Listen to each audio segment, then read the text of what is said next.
बिस्मिल्लाहिर्रहमानिर्रहीम। अस्सलाम वालेकुम। कैसे हैं आप सब? मैं हूं आमिर महर और आज हम करने जा रहे हैं STA 301 का लेक्चर नंबर 23।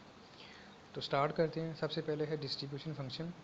तो डिस्ट्रीब्यूशन फंक्शन जो बेसिकली ये होता है, जिसमें वो ये कह रहा है हमें कि distribution function of a random variable x denoted by fx, यानी fx इसका क्या है, इससे हम इसको रिप्रेजेंट करते हैं। Is defined as f of x is equal to if p of capital X is less than x. The function f(x) gives the probability of the event that x takes a value less than or equal to the specified value x. इसमें भी हमें ये कह रहा है कि जो अगर हमारे पास कोई फंक्शन f of x है, तो हमारा जो हमारा कैपिटल X है ना, उसकी वैल्यू या तो x के छोटे x के बराबर हो सकती है, या फिर क्या हो सकती है, उससे छोटी हो सकती है। इसकी छोटी सी एग्जांपल करते हैं, जिसमें वो कह रहा है हमें कि अगर हमने कोई कॉइन है, 3 बैलेंस कॉइन है, उनको ऊपर टॉस किया है, तो उसमें हमने 2 चीज़ें फाइंड करनी है। सबसे पहले जो प्रोबेबिलिटी डिस्ट्रीब्यूशन है, और दूसरा हमने क्या फाइंड करना है, डिस्ट्रीब्यूशन फंक्शन। तो क्योंकि कॉइन जो है ये बैलेंस है, यानी इसमें कोई हेरा फेरी वाला कोई चक्कर नहीं है।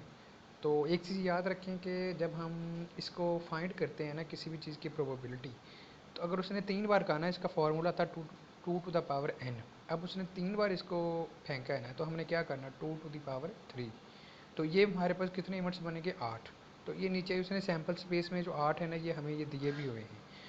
तो जाहिर है अब हमने क्या करने हैं, नंबर ऑफ़ हेड्स फाइंड करने हैं। तो ऐसा हो सकता है हमारे पास जो है ये 4 काम ऐसे हो सकते हैं। एक तो हमारे पास कोई हेड नहीं हो सकता, एक भी हो सकता है, 2 भी हो सकते हैं, 3 भी हो सकते हैं। पहला जो उसने दिया, P of X is equal to 0, जब हमारे पास कोई हेड नहीं है। ठीक है, तो हमारे पास कोई हेड नहीं है का चांसेस एक ही है, जब हमारे पास तीनों टेल्स हों। तो वो उसने लगा दिया, तो उसकी प्रोबेबिलिटी क्या है, 1/8। ज़ाहिर सी बात है कि हमारे पास एक ही ऐसा चांस है ना, टोटल हमारे पास सैम्पल स्पेस 8 है, इनको आप गिने। तो एक ऐसा मौका है जब हमारे पास सारे टी आ सकते हैं, हेड कोई नहीं आ सकता। सिमिलरली ऐसे जब एक आएगा, हमारे पास एक हेड होगा, तो उस वक्त क्या होगा हमारे पास, अब हमने ऊपर में से फाइंड करना जहाँ जहाँ पे हमारे पास हेड आ रहा है। तो ये नीचे उसने दिया भी हुआ है कि जिन मौक़ों पे हमारे पास एक हेड होगा, बाकी सारे क्या होंगे, टेल्स होंगे। तो 3 ऐसे मौके हैं जिन पे हमारे पास सिर्फ टेल्स, हेड जो है वो एक बार अपीयर हो रहा है, तो वो क्या हो जाएगा, 3/8। इसी तरह से आगे दिया हुआ है उसने, जब हमारे पास x 2 के बराबर होगा, 3 के बराबर होगा।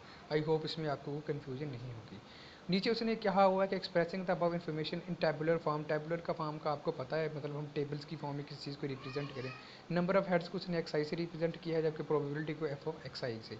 जब हमारे पास x 0 है, उस वक्त क्या हमारे पास प्रोबेबिलिटी 1/8।